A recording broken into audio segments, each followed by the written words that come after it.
I never thought marriage would turn out like this. I always believed that when you found the right person, life would be about mutual respect, support, and love. But somewhere along the way my wife, Priya, started seeing me as less of a husband and more of a joke. It started with small jabs, little comments here and there, making fun of my habits, my job, my way of speaking. At first, I laughed them off, thinking she was just being playful. But over time, the jokes turned into outright mockery. One particular incident made me realize how bad things had gotten. It was a Sunday afternoon, and I was fixing a leak in our garden tap. Our neighbor, Mr. Mehta, an older man who loved to chat, was passing by and stopped to watch. "You fixing that yourself, Beta?" he asked, leaning over the fence. "Yeah," I said, tightening the wrench. "It's just a small leak."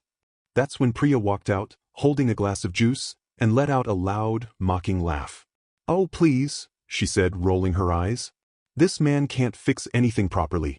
The last time he tried to fix a fan, he almost set the house on fire."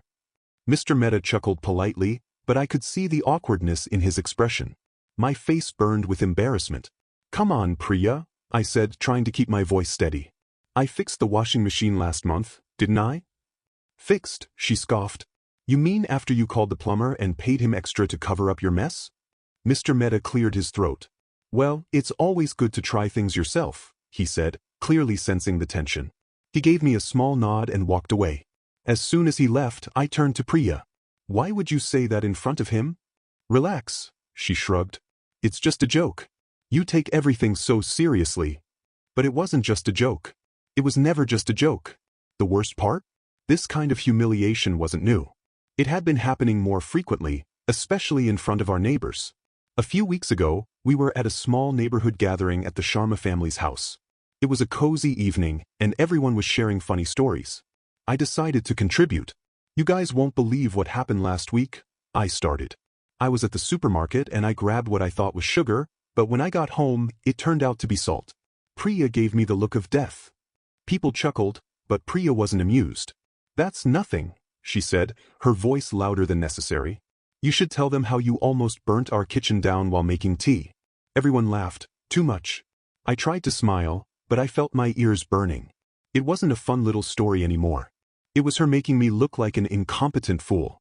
That night, when we got home, I confronted her. "Why do you always do this?" I asked. "Do what?" she said, genuinely confused. "Mock me in front of everyone. It's embarrassing." She sighed. "Oh, come on. You're being overly sensitive. People love to laugh, and you give them good material." "Material? I'm your husband, not a comedy script." She just shook her head and walked away, leaving me standing there, feeling like an absolute idiot. I knew things weren't okay. I knew this wasn't normal. But what could I do?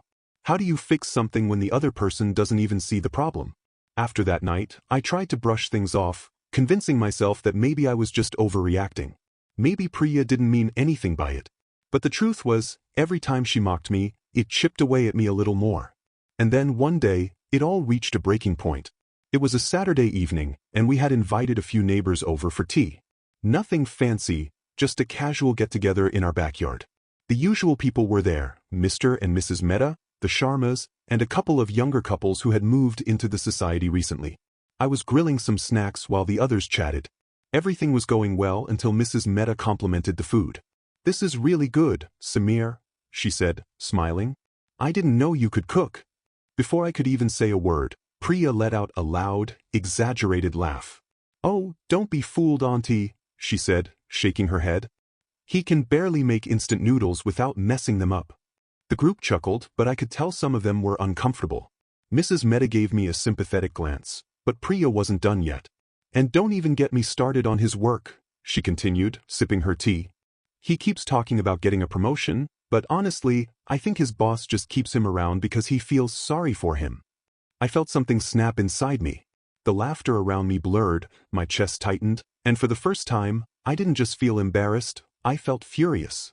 I put down the tongs and turned to her. "Enough, Priya," I said, my voice low but firm. She raised an eyebrow. "Oh, come on, don't be so dramatic." I said enough. The backyard went silent. Everyone was staring at us. Priya looked taken aback, as if she hadn't expected me to actually stand up for myself. I exhaled, trying to control my voice. "You keep doing this, mocking me, belittling me, making me a joke in front of everyone. And I've let it slide. But not anymore. Priya scoffed, clearly embarrassed by my reaction. Oh, stop being so sensitive. It's all in good fun. Good fun? For whom? I asked, meeting her gaze. Because I'm not laughing. And neither are they. I glanced around at our guests. Most of them were avoiding eye contact, shifting uncomfortably. Even the people who usually laughed along with her looked unsure now. Priya opened her mouth to say something, but no words came out. For the first time in a long time, she seemed at a loss. I turned to the guests. Excuse me, I said before walking into the house. I sat in the living room, my hands clenched into fists. I wasn't sure what I was angrier about, the fact that she had humiliated me again, or the fact that I had let it go on for so long. A few minutes later, Priya walked in. She didn't look angry. If anything, she looked confused. Why are you making a big deal out of this? She asked, sitting across from me. I sighed. Do you even hear yourself, Priya? Every time you say something like that, it makes me feel small. Like I'm some joke that you have to entertain people with. She frowned. But I don't mean it like that. I don't know, I thought it was harmless fun. I shook my head. It's not harmless if it hurts me. She was quiet for a moment. Then, in a softer voice, she said, I didn't realize. I looked at her, searching for any sign that she actually meant it. I wanted to believe her, but deep down, I wasn't sure if things would really change. For the first time in a long while, Priya seemed to be thinking about my words instead of brushing them off. But I wasn't sure if it was genuine realization or just temporary guilt. The rest of the evening was awkward. After our confrontation, Priya went back outside and pretended everything was normal. I stayed inside, not wanting to deal with more forced laughter or pitying looks from the neighbors. Eventually, the guests left, and Priya and I were alone again. I sat at the dining table, running my fingers through my hair, when she finally spoke. Look, I get it, she said hesitantly. Maybe I take my jokes too far sometimes. I looked up at her. Sometimes. She exhaled, crossing her arms. Okay, a lot. But it's not like I'm doing it to hurt you. But you are hurting me, Priya. That's the whole point, I said, my voice calmer now. Every time you mock me in front of others, it makes me feel like I'm not even your husband, just someone you enjoy embarrassing. She bit her lip, looking away. I never thought of it like that. That's the problem, I said. You never thought about it. And even now, I don't know if you actually care or if you're just feeling guilty because I finally spoke up. She flinched at that. That's not fair. Isn't it? I asked. Because I've put up with this for years, Priya. Do you have any idea how it feels to be constantly ridiculed by your own wife? In front of strangers? Friends? Neighbors? She didn't respond. I took a deep breath. I need to know something. She finally met my eyes. What? Do you even respect me? She blinked, caught off guard. Of course I do. Then why do you treat me like this? She was quiet for a long time. I could see the gears turning in her head, as if she was trying to come up with an answer that would justify her actions. But there wasn't one. Finally, she sighed. I don't know, she admitted. I guess. I never thought about how it made you feel.